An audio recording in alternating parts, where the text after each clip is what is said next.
Hello students, so welcome to Vedantu NCERT solution class 11 and 12, जिसपे कि बच्चों हम लोग डिस्कस करते हैं क्लास 11 एंड 12 के एनसीईआरटी के सारे एक्सरसाइज के सारे क्वेश्चन का solution on one platform by different teacher for different subject.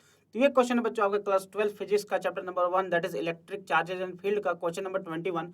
Question कह रहा है बच्चों की अ यूनिफॉर्मली चार्ज कंडक्टिंग स्फीयर दे रखा है ऑफ 2.4 मीटर डायमीटर। ठीक है, तो अपने को एक स्फीयर है बच्चों जिसका डायमीटर अपने को दे रखा है 2.4 metre, has a surface charge density of 80 microcoulomb per metre square. Right, तो देखिए क्या दे रखा है, डायमीटर दे रखा है सर 2.4 मीटर, या फिर हम लोग कह सकते हैं कि रेडियस कितना हो जाएगा सर, रेडियस हो जाएगा 1.2 मीटर, कोई दिक्कत नहीं है।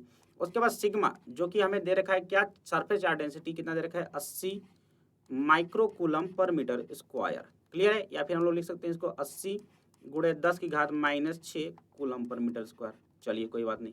हमसे क्या पूछेगा बच्चों कि find the charge on the sphere, तो चार्ज हमसे पूछेगा बच्चों। तो आपको पता है कि जो सिग्मा होता है वो सिग्मा होता है सर, क्या होता है क्यू अपॉन में एरिया, क्यू अपॉन में एरिया। तो हमसे जो चार्ज हो जाएगा क्यू इज इक्वल टू क्या हो जाएगा, सिग्मा इंटू ए। सिग्मा कितना हो जाएगा सर, सिग्मा दे रखा है, एरिया कितना हो जाएगा 4πr², यानी हम लोग लिख सकते हैं सिग्मा की वैल्यू 80 गुणे 10 की घात -6, एरिया हो जाएगा बच्चों 4 पाई यानी कि 22/7, आर स्क्वायर मतलब हम लोग लिख सकते हैं कितना, रेडियस कितना बच्चों 1.2 का होल स्क्वायर, कितना हो जाएगा 1.2 का होल स्क्वायर। इसको फाइनली अगर सॉल्व किया जाए बच्चों तो 80 गुणे 4 कर देंगे, हो जाएगा बच्चों 320 गुणे 22/7, और उसके साथ साथ अपने पास है बच्चों 12 × 12 कर देंगे तो हमारे पास आ जाएगा बच्चों 1.44 गुणे 10 की घात हो गया -6। अब इसको हम लोग क्या करते हैं बच्चों, डिवाइड कर देते हैं। तो जरा डिवाइड करके देखते हैं कितना आता है। तो अगर हम बच्चों हम लोग इसको डिवाइड करते हैं तो लगभग ये हमारा आ जाता है बच्चों, इसको सॉल्व करने पे आ जाएगा ये 1.447 गुणे 10 की घात -3 कूलम। क्लियर बच्चों, तो इसको डिवाइड करके सॉल्व करने पे हमारे इतना आंसर आ जाता है 1.44 गुणे 10 की घात -3 कूलम। ठीक है, तो ये होगा बच्चों हमारे पास पहला पार्ट। दूसरा पार्ट कह रहा है बच्चों, what is the total electric flux leaving the surface of the sphere, है ना। तो अपने को चार्ज पता चल गया बच्चों, तो हमसे क्या पूछा फ्लक्स। तो sir flux is equal to हम सभी लोग जानते हैं, फ्लक्स इज इक्वल टू क्या होता है, फ्लक्स इज इक्वल टू क्या होता है बच्चों, flux is equal to sir होता है Q enclosed by epsilon not.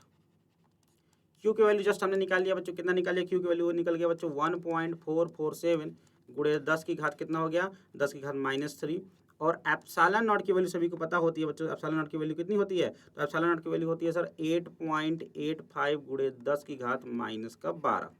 Clear है सभी को, ठीक है। इसको डिवाइड कर देते हैं, जब इसको बच्चों हम लोग डिवाइड करते हैं तो ये आता है बच्चों 1.63 गुणे 10 की घात 8 1.63 कितना हो जाएगा ये बच्चों 1.63 गुणे 10 की घात 8 न्यूटन मीटर स्क्वायर पर कूलम। कितना हो जाएगा बच्चों, न्यूटन मीटर स्क्वायर पर कूलम। क्लियर है क्या सभी को, इसको डिवाइड कर दिया मैंने, 12 ऊपर जाएगा बच्चों कितना हो जाएगा 9, है ना, और एक 9 में से एक 0 इधर दे दिया तो हो जाएगा बच्चों हमारे पास 8 हो जाएगा। क्लियर है क्या सभी को बात, है ना। तो ये हो जाएगा बच्चों हमारा बी पार्ट।